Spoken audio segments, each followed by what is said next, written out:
మిత్రులకు శుభోదయం. భగవద్గీత కర్మయోగం 5వ శ్లోకం ఇలా చెబుతోంది.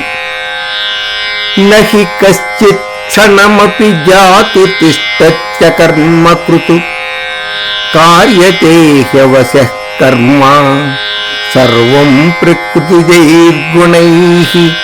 నహి కశ్చిత్ క్షణమపి జాతు తిష్టత్య కర్మకృతు కార్యతే హ్యవశః కర్మ సర్వం ప్రకృతిజైర్గుణైః. హే అర్జున,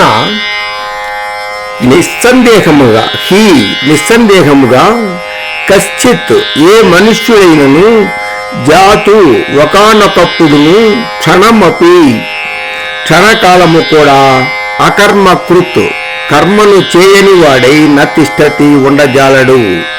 హి ఎందువలనగా సర్వ ప్రతి మనుష్యుడును ప్రకృతిజై గుణై ప్రకృతి జనితములైన గుణముల చేత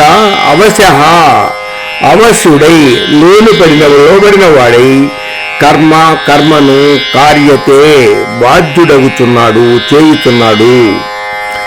ఏ మనుష్యుడైనను ఏ కాలమునందైనను క్షణమాత్రము కూడా కర్మను ఆచరింపకుండా ఉండలేడు. ఇందు ఎట్టి సందేహమునకును తావులేదు. ఏలనన మనుష్యులందరూ ప్రకృతి జనితములైన గుణములకు లోబడి కర్మలను చేయుటకు బాధ్యులగుదురు.